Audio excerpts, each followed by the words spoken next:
우리 회원들한테 보고 시켜야겠습니다.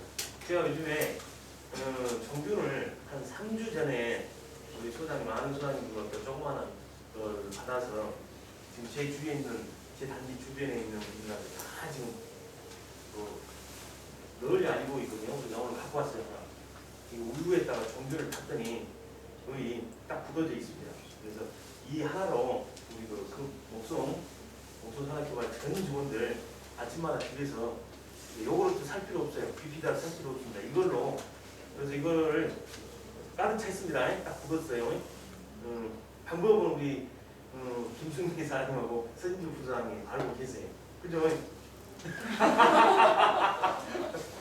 그래서 이거를 하면 이렇게 구해가지고 한 2스푼 정도 플라스틱 스푼이 나왔답니다. 이게 스테인레스 스푼은 이 종균이 스트레스 받아서 죽어본다. 그래서 플라스틱 스푼으로 2스푼만 담아놓으면 오늘 저녁에 가서가지고 담아놓으면 내일 저녁부터 드실 수가 있어요. 이렇게 굳어져 버려요. 상온에 바깥에다가 이렇게 굳어지면 곧바로 그 다음에 냉장고에 보관하시면 온 식구들, 우리 목송 식구를 두고두고 여기 꿀 타시고 또 건강을 넣으시면 요건 똑같아요. 그래서 한번 제가 대신 주고 갈 테니까 아마 이번 주 목요일 정도 되면 우리 그 목송 식구들 다 드실 수 있을 것 같아요. 그래서 널리 좀 퍼뜨리고 있어요. 유장이 건강해지면 피부도 건강해진다요. 근데 너무 많이 드시면 살찝니다. 제가 유지만 예, 아침에 막 드세요. 아침에 불 좀 꺼주시면 제가 오늘 아까운 시간에 여러분들 앞에 이렇게 주제는 자유라고 해서 뭘 할까 하다가 제가 또 제 자랑을 또 해보자면 또 아침 안 될 것 같아서 제 전공인 역사를 가지고 하나 갖고 왔습니다. 지난번에 한번 보여준 적이 있어요. 이게 어디일 것 같습니까?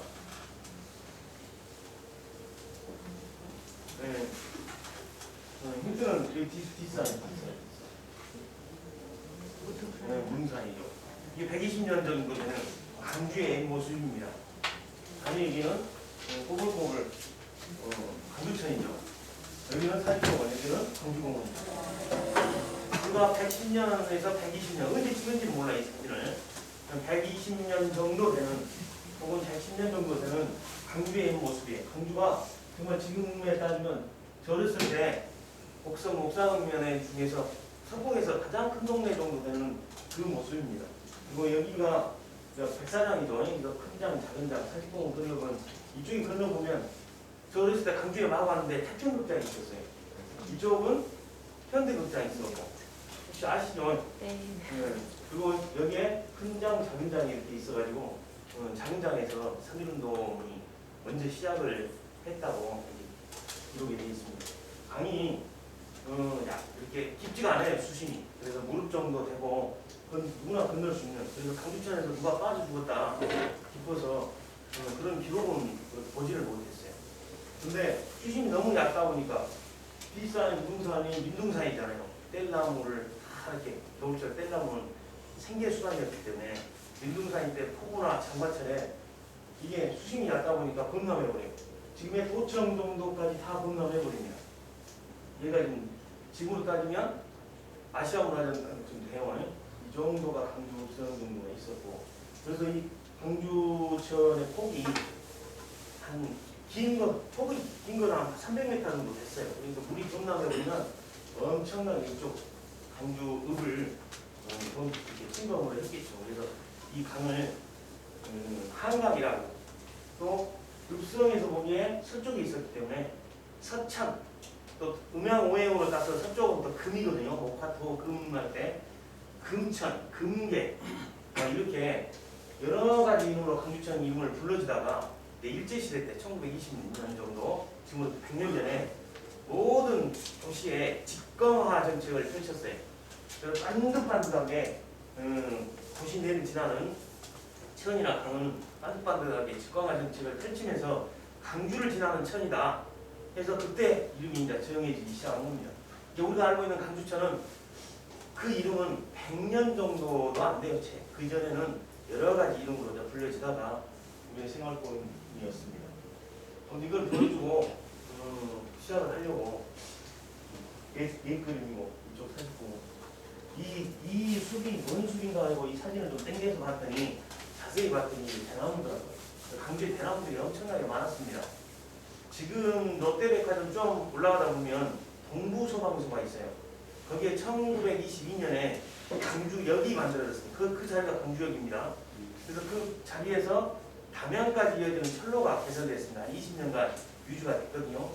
그래서 강주는 이제 급속하게 인구가 증가가 되고 근대화 산업화되면서 많은 주택 건축물이 이제 외곽으로 이제 퍼지면서 강주에 있는 천이나 강에 있는 대나무들이 대나무 생산이 이제 담양으로 이전되고 이게 강주의 대나무 생산은 거의 담양에 더군갈 정도로 되었는데 그 시점을 기준으로 그 모든 대체를 담양이 하게 됐습니다.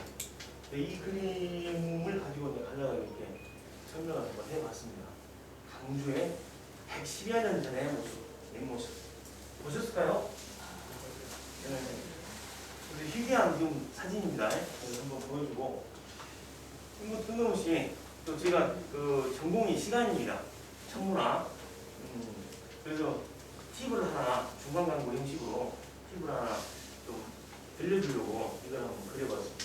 보여줍니다. 옛날에는 태양이 움직이는 줄 알았어요.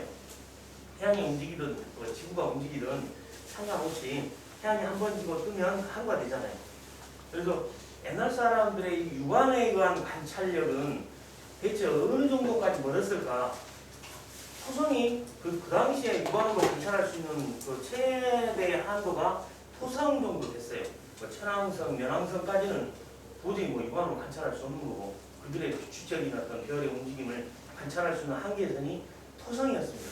그래서 지구에서 가장 먼 거리가 토성이었어요.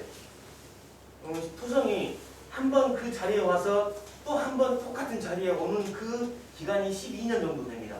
그리고 1세, 2세, 3세, 4세 나이 먹을 때 들잖아요. 그 세가 토성세자예요. 해세자이기도 하고 근데 그래서 1년의 길을 12달로 정했다. 목성의 그 주기를 가지고 12달로 정했다. 그런 설도 있습니다. 12년 만에 그 자리에 딱 돌아와. 그러니까 옛날에 토성을 관찰하는 그들의 입장에서 옛사람들의 입장에서 이게 웬만한 관찰력 가지고는 토성을 관찰할 수가 없어요. 그분이 죽으면 그 아들이 죽으면 직업은 세습이 되니까 그 손주가 그러니까 그들의 끈질긴 무디고 끈질긴 그들의 노력이 이 시간을 발견해낸 거죠. 시간을 만들어낸 거고 그래서 저는 이제 이 천문학을 공부하면서 고대 천문학 이 시간을 공부하면서 옛사람들의 그 무디고 질기고 끈질긴 노력에 다음판을 한두 번 한 적이 없습니다.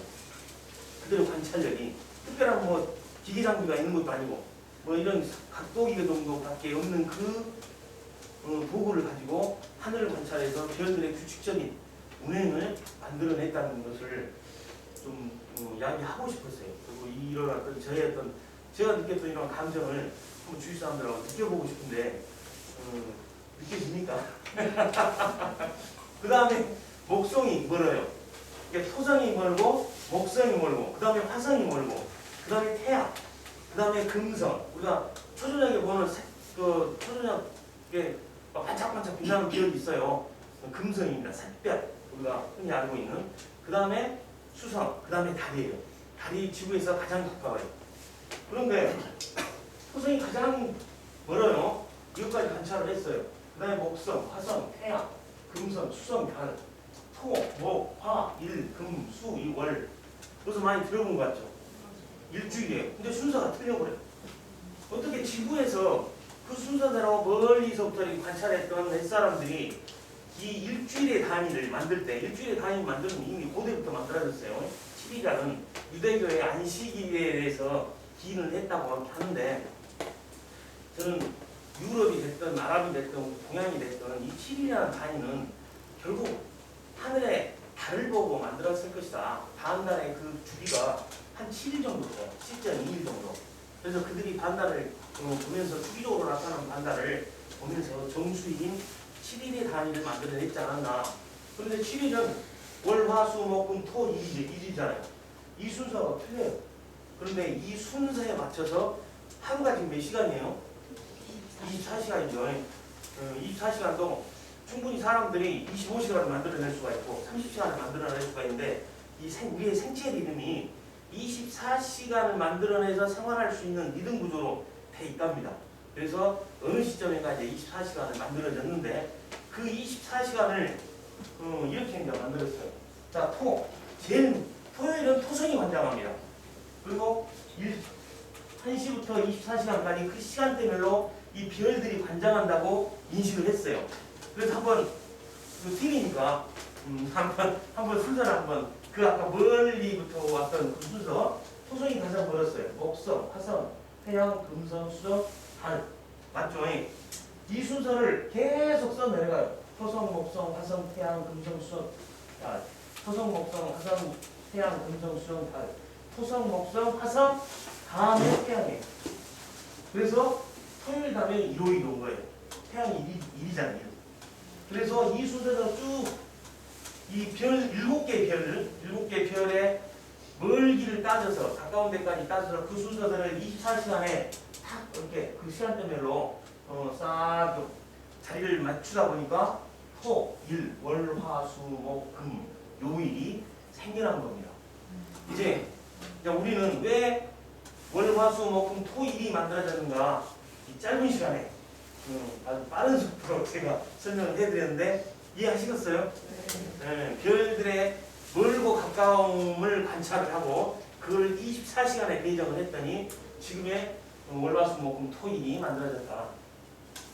이게 제가 공부하는 분야입니다. 생소한 분야지만 하여튼 강조로 갑니다. 제가 이게 40분까지인가요? 30분까지인가?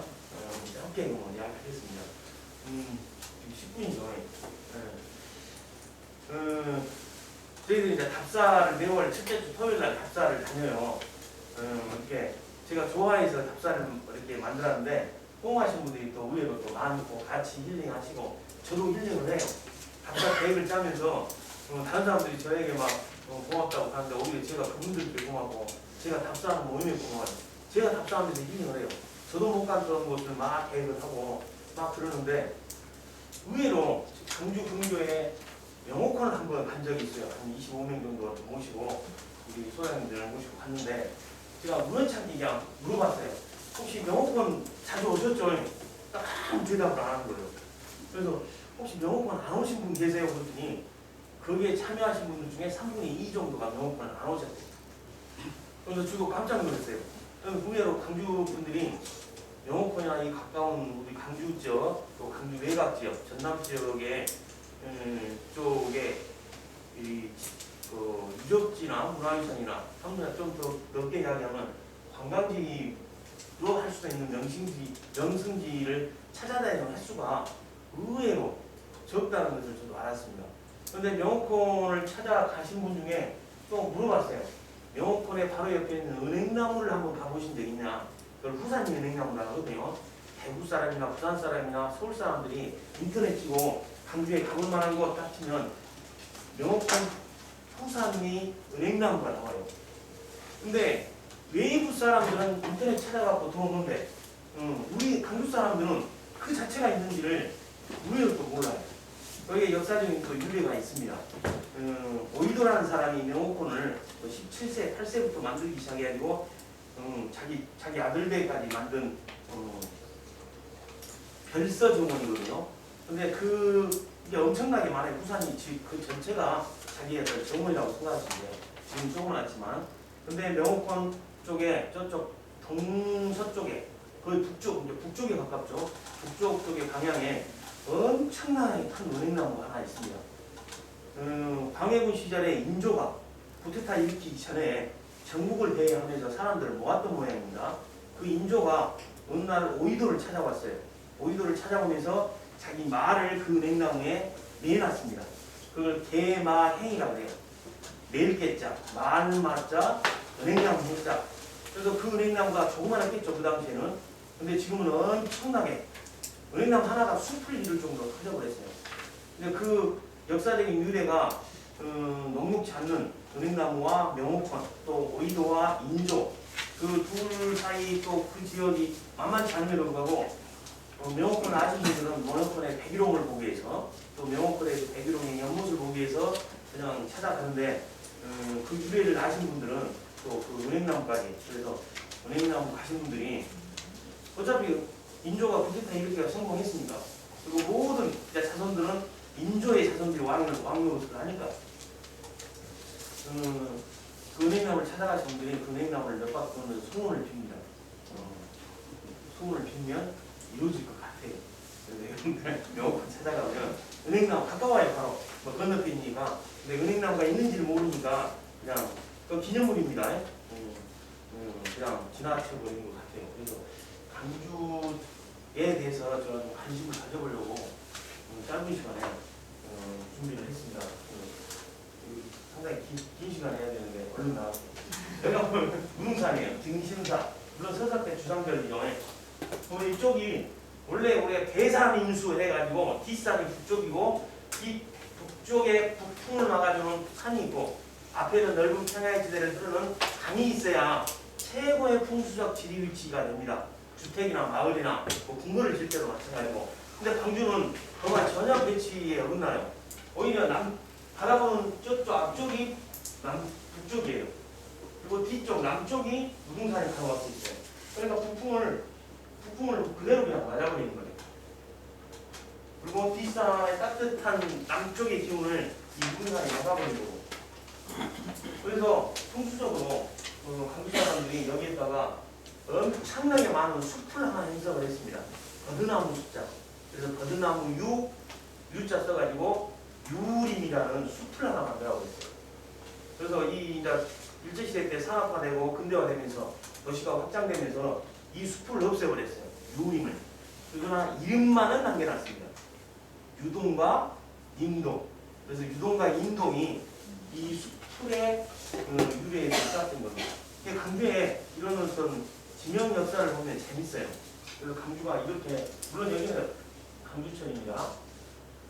여기는 이제 부동산이 있겠고 이쪽 남쪽 이거 공북로 북쪽을 바라보는 누거 지금의 제1고등학교 학생 독립운동 기념탑 그 자리가 공북로가 있었어요.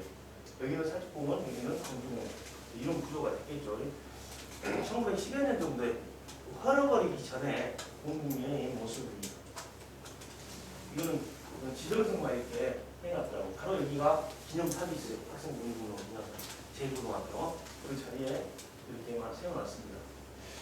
자, 광주에 대해서 한 10여 분 사이에 짧게 한번 해보겠습니다. 대체 광주가 언제부터가 불려졌을까? 생뚱맞게가 그거에 대해서 뭐 알 필요는 없을 수도 있지만 저는 그거 궁금했어요. 광주가 대체 언제부터 불려졌을까? 근데 의외로 연구자들도 거기에 대해서 접근하지 안 했더라고요. 그래서 제가 한번 타고 들어가 봤습니다. 2018년도에 고려사 지리지 해양연편에 그 당시 강주의 이름은 해양현이었어요. 태조 23년 940년 충강주라고 했다. 이 짤막한 몇 글자만 사료에 남아있는 거예요. 그래서 이 짤막한 기사가 그나마 근거가 있는데 940년이 강주가 출현하는 배경입니다. 시작점이에요. 이게 오늘 우리는 전라도 탄생이 918년 그리고 2018년이 전라도 탄생이 1000년이었듯이 904년 지금으로부터 980년 전이니까 강주가 드디어 출현하는 그 시점이다. 940년이었다. 신라가 7세기 전쟁에서 승리하고 이 경주에서 전국을 통치하려고 구주 오서경을 만들었어요. 그래서 여기 우리 전라남도가 무주라고 이렇게 이쪽 지역이 무주입니다. 그래서 지금 우리가 전라남도 남도 하듯이 그 당시에는 무주가 있어요. 그 무주를 다스리는 곳이 또 무주요. 이게 무주라는 것이 두 가지 의미를 갖고 있었죠. 그 무주가 940년 태조 왕건의 집권 말기에 전국의 행정구역을 대표하는 그 시즌에 강주로 이름을 바꿨습니다. 원래 백제 때는 무진군이었습니다. 신라 신문왕 때 무진주로 바꿨다가 신라 경동왕 때 무주로 바꿉니다. 그리고 고려 태조 23년에 강주로 바꿉니다. 원래 이 광주나 무주나 이런 용어들은 거의 다 중국의 지역명을 차용해서 우리가 썼던 겁니다. 그런데 여기 의심을 하기 시작했어요. 조선 중종 때 천자되었던 친정 동국 여지승남이라는 세주의 불호 형식으로 무주를 강주라고 부른 것은 견훤 때부터다. 이렇게 표를 달아놨더라고요. 의심하기 시작한 거죠. 왜?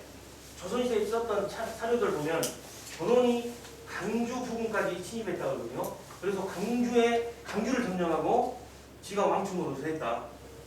지가 그런 기록이 나와요. 그러니까 강주가 그때부터 용어가 등장하니까 견훤 후삼국 시대다. 이렇게 신정 동국 여신승남에서 기록되어 있습니다. 연구자들 중에는 고려 2대 황제가 나주에서 태어난 장하왕후 나주 오씨 태조 왕건하고 돈 맞아가지고 한밤 사이에 만들어놓은 무가 있거든요.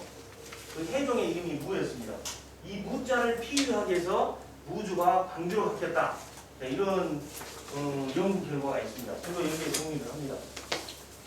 그러면서 이 태종이 943년에 왕이 즉위하니까 태조가 943년에 죽고 943년에 태종이 즉위하니까 이 무를 피하는 시기도 태종의 즉위 이후로 강주로 바뀌었을 것이다.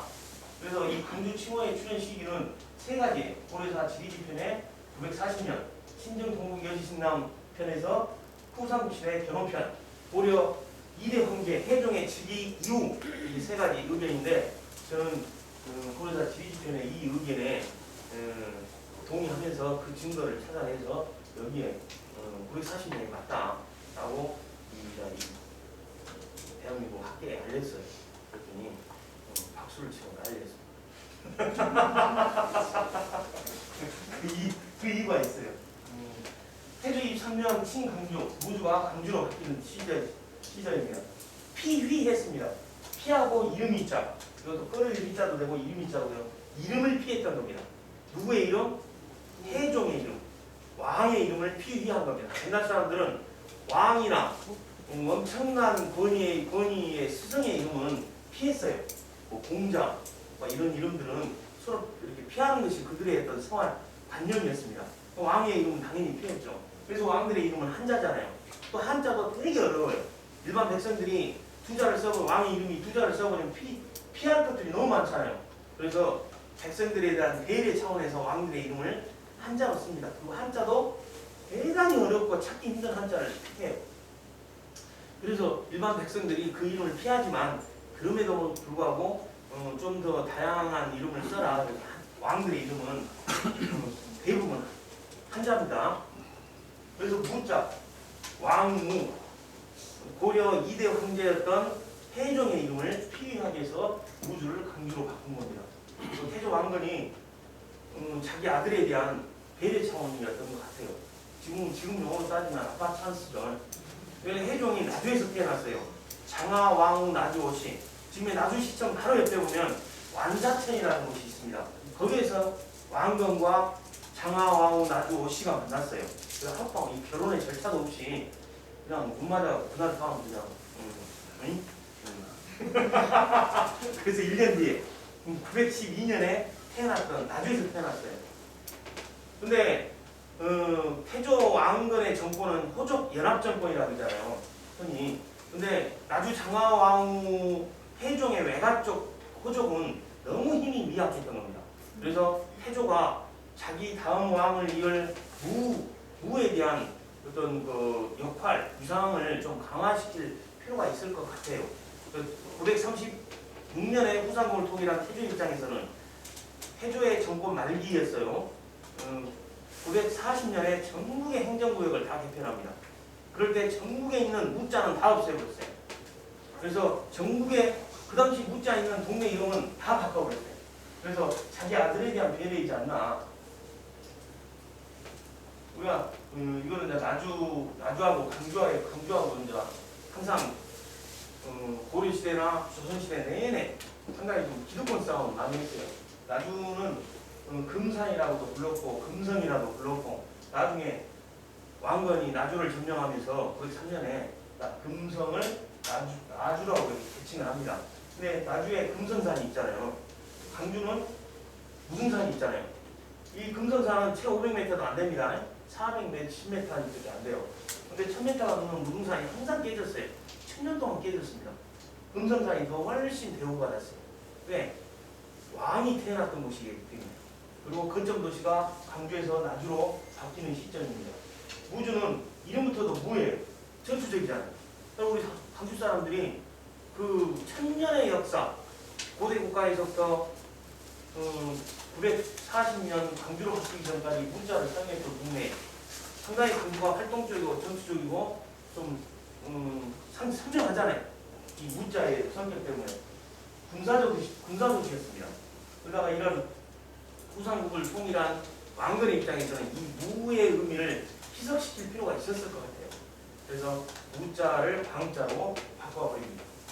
자기 아들의 이름을 피한다는 그런 어떤 배경도 있거든요. 이와 비슷한 또 동네 이름이 있습니다. 내내 무령군으로 백제시대 때는 무의시군이었다가 신라 경동왕 때는 무령군이었어요. 근데 무자가 광자로 바뀌고 영자를 앞으로 끌어내버렸어요. 그래서 지금의 영광군이 있는 겁니다. 그러니까 이런 무자는 되게 광자로 바꿔버렸던 그 시즌이 940년이었다. 아무튼 광주 그러다가 이제 성종 때 태조 왕건의 손자였던 성종 때 이제 광주도 아니고 해양 hin원으로 떨어져 버립니다. 그리고 이후 모든 주도권은 나주로 이전되어 버렸습니다. 그러다가 1896년이 돼야 나주에서 그 주도권을 거점 도시로서의 주도권을 광주로 이전을 합니다. 왜 그런가 했더니 1896년에 조선이 우리가 조선 후기 보면 고종 때 교화적 대화가 막 그렇게 던지고 막 누비고 이렇게 했다고 하는데 조선은 상당히 대화 정책이 그렇게 속도감 있게 전개되기는 했어요. 실패하기는 했지만 1896년에 전국의 행정지역을 개편을 하면서 철도 설치를 계획을 합니다. 그러니까 조선의 개화 정책이 상당히 빠른 속도로 전개됐다는 것을 의미해요.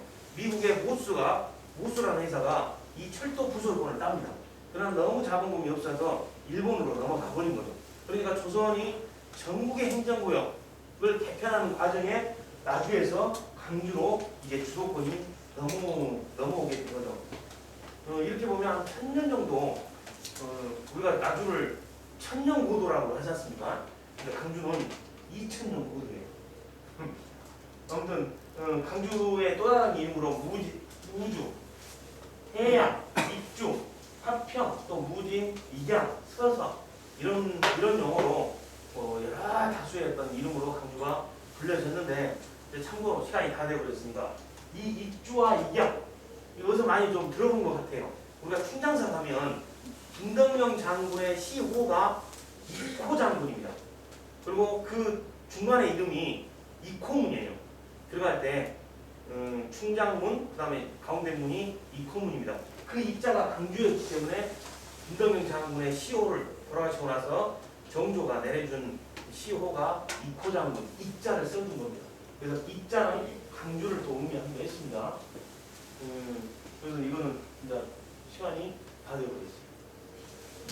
빠른 속도로 30분간에 달려왔습니다. 아무튼 이런 귀한 시간에 저를 불러주셔가지고 제가 뭘 할까 하다가 광주에 대해서 짤막 하나나 그 역사를 좀 들려드리자. 그래서 광주는 940년에 들려주기 시작했다. 그리고 그 시기에서부터 이미 나주로 주도권이 빼앗기다가 1896년에 다시 나주에서 지금의 광주가 번창하게 되는 배경이 되었다. 라는 것을 말씀을 드리면서 오늘 소중한 자리에 여러분 앞에서 쓰게 된 것을 영광이라고 생각합니다.